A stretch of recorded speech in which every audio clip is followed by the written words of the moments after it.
Pada tanggal 3 September 2011, aparat kepolisian di kota Luoyang, Provinsi Henan, Cina, menerima panggilan darurat dari seorang gadis. Dalam telepon tersebut, ia mengungkapkan bahwa dirinya telah diculik dan disekap selama 2 bulan di sebuah penjara bawah tanah yang terletak di sebuah gedung apartemen. Tidak hanya dirinya, ternyata di tempat tersebut masih ada 3 gadis lain yang senasib dan berusaha untuk bertahan hidup, sementara 2 lainnya telah kehilangan nyawa. Gadis pemberani ini berhasil meloloskan diri ketika penculiknya membawanya keluar untuk menemui seorang klien, di mana ia dipaksa menjadi korban perdagangan manusia dan prostitusi. Selamat datang kembali di channel JD Jejak Darah. Bagaimana kabar kalian hari ini? Semoga kalian semuanya dalam keadaan baik-baik saja. Mari kita telusuri cerita kelam namun penuh keberanian lebih dalam lagi. Pada video kali ini, kita akan kembali mengunjungi negeri Cina untuk membahas sebuah kasus yang terjadi pada sekitar tahun 2011. Tanpa berbasa-basi dan berlama-lama lagi, mari kita langsung masuk ke ceritanya. Setelah menerima laporan dari telepon tersebut, polisi langsung bergegas dan bertindak tanpa menunda waktu. Mereka langsung menemui gadis pelapor yang memberikan informasi penting tersebut. Berdasarkan arahan yang diberikan si gadis pelapor, polisi sampai ke sebuah gedung apartemen tua.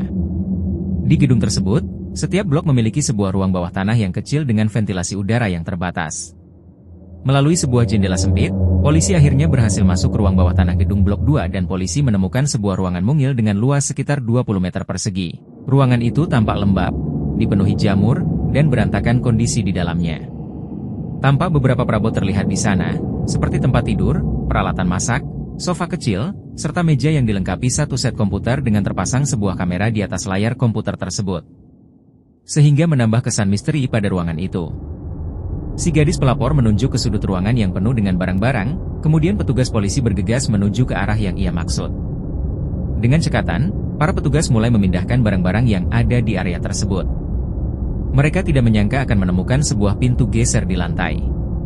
Saat pintu dibuka, terlihat sebuah selang besar yang berfungsi sebagai saluran udara, tersambung ke sebuah lubang vertikal yang sempit dan dalam. Diameter lubang itu hanya sekitar setengah meter, cukup kecil untuk dilewati banyak orang sekaligus, sehingga hanya memungkinkan satu persatu orang untuk melewatinya. Kedalaman lubang itu ternyata mencapai 4 meter. Setiba di dasar lubang, mereka menemukan terowongan horizontal yang membawa mereka pada sebuah pintu. Pintu tersebut terbuat dari besi membuat para petugas cukup kesulitan. Membukanya bukan hal mudah, tetapi dengan usaha keras, pintu besi akhirnya terbuka. Namun, ternyata pintu itu bukan satu-satunya pintu dalam terowongan tersebut. Hanya dalam jarak kurang dari 1 meter, ada pintu kedua. Dengan berusaha, para petugas berhasil membuka pintu kedua. Lalu, selanjutnya, mereka menemukan pintu ketiga, keempat, dan akhirnya pintu kelima sebagai pintu yang terakhir. Setiap pintu tersebut terpasang dengan rapi dan kokoh, dilengkapi kunci-kunci yang dipasang dari luar, seolah-olah dirancang untuk menyembunyikan sesuatu dengan sangat hati-hati. Menurut kalian sebuah tempat sampai dikunci oleh 5 pintu yang kokoh, kira-kira barang berharga apa sesuatu apa yang tersembunyi? Jangan lupa tulis di kolom komentar ya. Ketika pintu tersebut berhasil dibuka, pemandangan yang tersaji benar-benar mengguncang hati. 3 wanita berdiri di sana, awalnya terdiam dalam keterkejutan. Tapi setelah berselang beberapa detik, air mata mereka jatuh, dan mereka menangis terseduh-seduh sehingga memecah suasana. Ketiga wanita itu akhirnya berhasil diselamatkan oleh para polisi. Ruangan tempat mereka berada adalah sebuah ruang bawah tanah yang suram tapi menyerupai sel. Ukurannya sekitar 6 meter persegi, namun kondisinya sangat tidak layak. Gelap, lembab, dan penuh sesak, tanpa ventilasi yang memadai. Satu-satunya sumber udara berasal dari selang besar sepanjang 7 meter yang mengarah keluar. Ruang bawah tanah tersebut memiliki tinggi sekitar 3 meter dan terbagi menjadi 2 tingkat sederhana yang dipisahkan oleh papan kayu. Tingkat atas digunakan sebagai tempat tidur bagi para wanita, sementara bagian bawah dimanfaatkan untuk aktivitas sehari-hari mereka. Di area bawah ini ditemukan berbagai barang kebutuhan hidup darurat, seperti tabung gas, piring, panci, beras, mie instan, serta bahan-bahan masakan lainnya yang menunjukkan bagaimana mereka bertahan di tengah kondisi sulit. Menyaksikan kondisi dan cerita di balik ruangan sempit itu benar-benar memberikan rasa syukur sekaligus gambaran nyata akan kekuatan bertahan hidup manusia di tengah keterbatasan. Operasi penyelamatan ini tak hanya menyelamatkan nyawa, tetapi juga memberikan secercah harapan untuk masa depan yang lebih terang bagi mereka. Ternyata ruangan tersebut juga dilengkapi dengan sambungan listrik. Rupa-rupanya, si pelaku penculikan masih menyediakan fasilitas berupa buku, laptop, beberapa serial TV, serta film sebagai hiburan untuk para gadis yang disekap. Di ruang bawah tanah itu, polisi menemukan sejumlah dokumen, seperti formulir sambungan internet, catatan pemeriksaan kesehatan, struk transaksi ATM dan struk tagihan, serta formulir rumah sakit yang terkait dengan tindakan aborsi. Selain itu, juga ditemukan beberapa kondom, borgol, dan benda yang mirip dengan peralatan pribadi lainnya. Selain 3 perempuan yang masih hidup, petugas polisi juga menemukan 2 jasad perempuan di tempat tersebut berdasarkan petunjuk yang diberikan oleh salah satu gadis yang berhasil melarikan diri. Salah satu jasad sudah berada dalam kondisi membusuk, sementara yang lain hampir sepenuhnya tinggal kerangka. Kesamaan kedua jasad tersebut adalah ditemukan dengan tangan terborgol. Kasus ini membuat para penyidik terguncang. Betapa mengerikannya penjara bawah tanah seperti itu bisa tersembunyi di bawah bangunan apartemen yang dihuni ratusan orang. Dari 6 gadis yang diculik dan disekap, usia korban sekitar 16 tahun sampai 24 tahun. Di mana korban termuda berusia 16 tahun, sedangkan yang tertua berusia 24 tahun. 2 dari 6 gadis telah tewas terbunuh, sementara 4 gadis yang selamat diamankan dan dibawa ke kantor polisi. Namun, pertanyaan besarnya tetap menggantung, apa sebenarnya yang terjadi di tempat kelam itu? Apa sebenarnya motif di balik tindakannya? Dan bagaimana penculik mampu bergerak tanpa terdeteksi sama sekali sebelumnya? Polisi pun segera mulai melakukan investigasi mengumpulkan informasi-informasi terkait kasus ini. Ketika mereka meminta keterangan dari beberapa tetangga di sekitar apartemen, muncul nama seorang pria berusia sekitar 30 tahun bernama Lee Hao. Para tetangga di sekitar apartemen mengira Lee Hao sebagai pengelola basement yang ternyata terhubung langsung ke lokasi penjara bawah tanah tersebut. Basement itu sendiri diketahui terdaftar atas nama seorang wanita. Ternyata, setelah diselidiki wanita tersebut adalah istri Lee Hao. Polisi kemudian mencoba memperlihatkan foto Lee Hao kepada para korban yang telah diselamatkan dan mereka mengonfirmasi bahwa pria tersebut adalah pelaku utama yang menculik dan menyekap mereka selama ini. Kemudian Lee Hao ditetapkan sebagai tersangka dan langsung menjadi target pencarian. Ia akhirnya berhasil ditangkap saat mencoba melarikan diri ke provinsi lain. Mari kita coba mengungkap siapa sosok sebenarnya Lee Hao ini. Lee Hao lahir pada tahun 1977. Pertama kali memulai aksi kejahatannya, ia sudah berusia 34 tahun dan telah menyelesaikan pendidikan di sebuah sekolah kejuruan. Sebenarnya setelah lulus, Lee Hao bekerja sebagai petugas pemadam kebakaran. Beberapa tahun kemudian, ia dipindahkan ke Biro Pengawasan Teknis di Kota Luo, dengan penghasilan sebesar 2.000 yuan per bulan, atau kurang lebih sekitar 4 juta rupiah jika dikonversikan. Dalam perjalanan hidupnya, Lee Hao menikahi seorang perempuan yang usianya 10 tahun lebih muda dari dirinya. Dari pernikahan mereka dikaruniai seorang anak laki-laki. Si istri tidak bekerja dan sepenuhnya menjalankan peran sebagai ibu rumah tangga. Dengan demikian bisa dibilang, kehidupan Lee Hao tampak normal dengan penghasilan stabil dan kehidupan keluarga yang harmonis. Secara penampilan, ia pun tidak mencolok, tampak sederhana dan pendiam. Namun siapa yang menyangka dan menduga, di balik kepribadiannya yang tenang itu, ternyata Lee Hao mempunyai sisi gelap yang ganas dan liar. Setelah ditangkap dan rahasianya terbongkar, Lee Hao akhirnya mengakui semua kejahatan yang telah ia lakukan kepada pihak kepolisian. Kisah ini bermula pada tahun 2008. Lee Hao membeli 1 unit ruang bawah tanah di sebuah gedung apartemen tanpa sepengetahuan istrinya. Ia kemudian mendaftarkan properti tersebut dengan menggunakan nama sang istrinya. Namun, waktu itu Lee Hao masih belum memiliki rencana jelas tentang apa yang akan dilakukannya dengan ruang bawah tanah tersebut di kemudian hari. Sampai suatu hari, ketika menjelajahi situs web dewasa, Lee Hao menemukan iklan tentang layanan obrolan video dengan para wanita yang melakukan aksi-aksi erotis. Tertarik dengan iklan tersebut, Lee mencoba melakukan obrolan video dengan salah satu seorang wanita di situs tersebut. Layanan tersebut mematok tarif sekitar 100 yuan per jam, atau jika dikonversikan ke rupiah ya setara sekitar kurang lebih 200.000 rupiah per jam. Lee Hao merasa terkesan melihat betapa mudahnya wanita itu mendapatkan uang dan sangat tertarik dengan bisnis itu. Dari pengalaman tersebut, Lee mulai membayangkan dan merancang bisnis serupa. Ia pun mulai memikirkan lokasi dan wanita pekerjanya, cara merekrut dan tempat merekrut wanita-wanita cantik. Ia berencana mencari dari tempat karaoke atau lokasi hiburan malam sejenisnya. Dan untuk lokasinya, ia akan menggunakan ruang bawah tanah yang telah ia beli sebelumnya. Namun, sebelum memulai perekrutan para wanita, ia harus menyiapkan lokasi yang akan digunakan untuk menampung para wanita yang direkrutnya. Karena mantan pemadam kebakaran, Lee memiliki fisik yang prima dan berpengalaman dalam melakukan pekerjaan terkait penggalian serta penanganan material berat. Tanpa membuang waktu, sejak Agustus 2009, ia pun memulai misinya. Di siang hari, Lee tetap menjalankan aktivitas biasanya, tetapi di malam harinya ia mulai menggali ruang bawah tanah secara perlahan.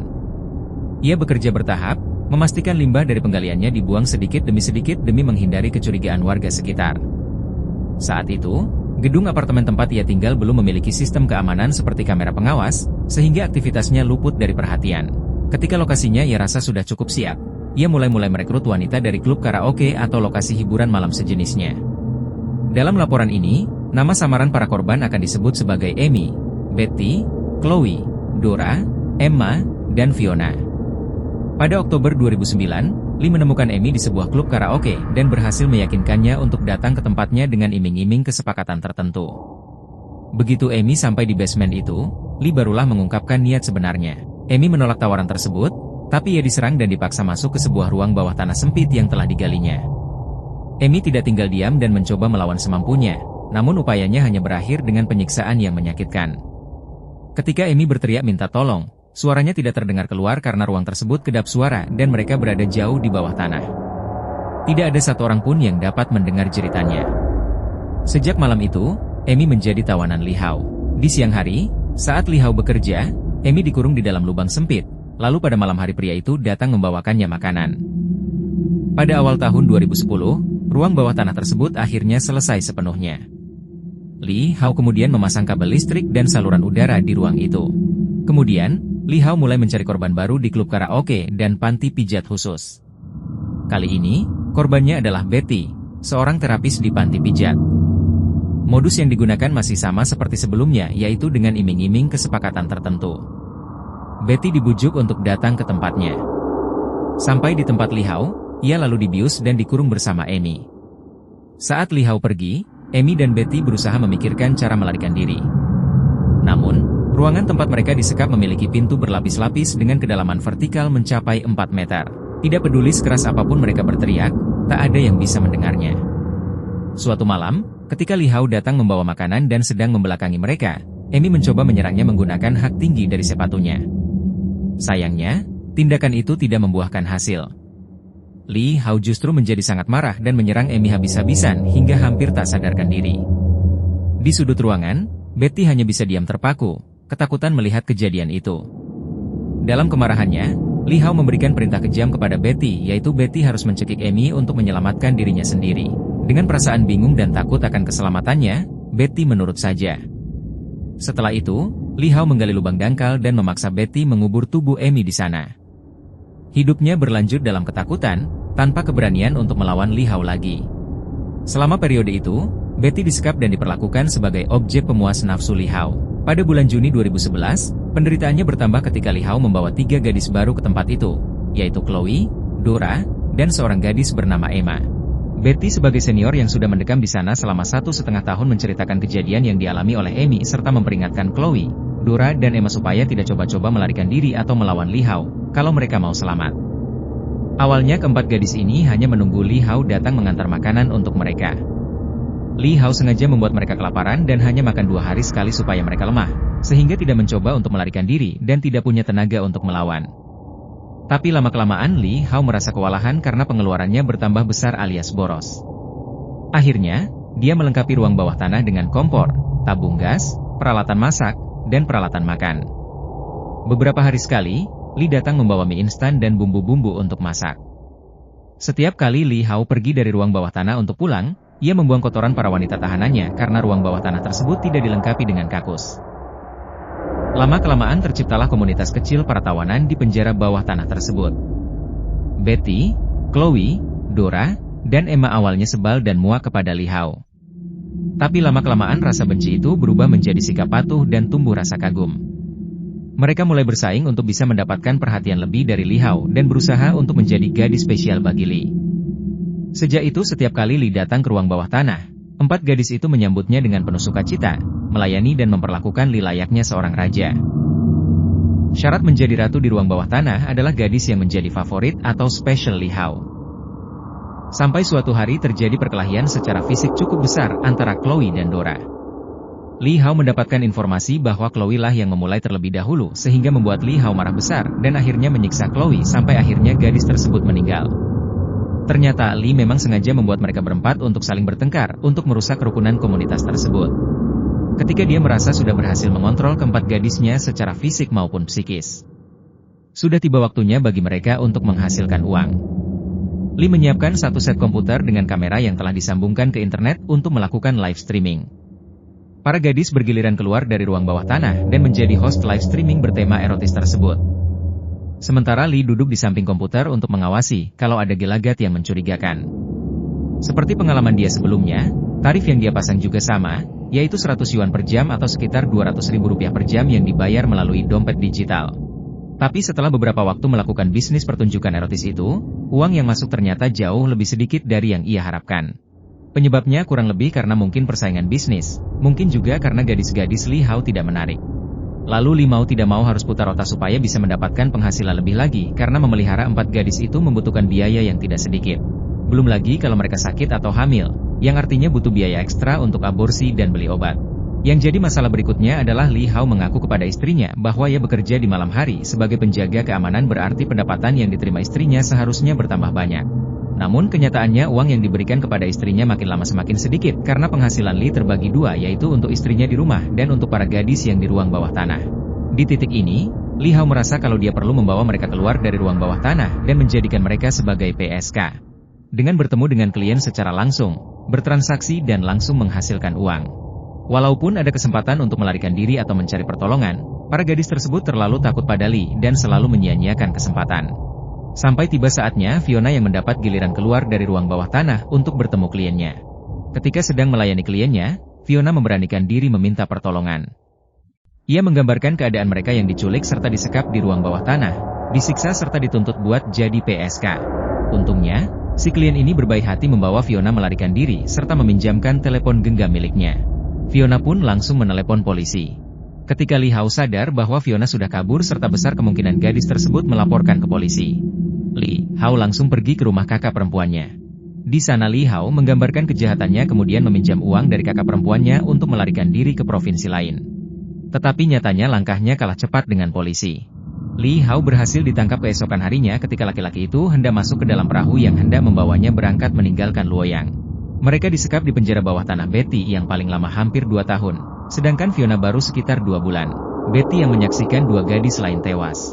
Mereka berulang kali dianiaya serta dijadikan objek pemuas nafsu bejat Lee Hao dan terakhir dipaksa menjadi pelacur.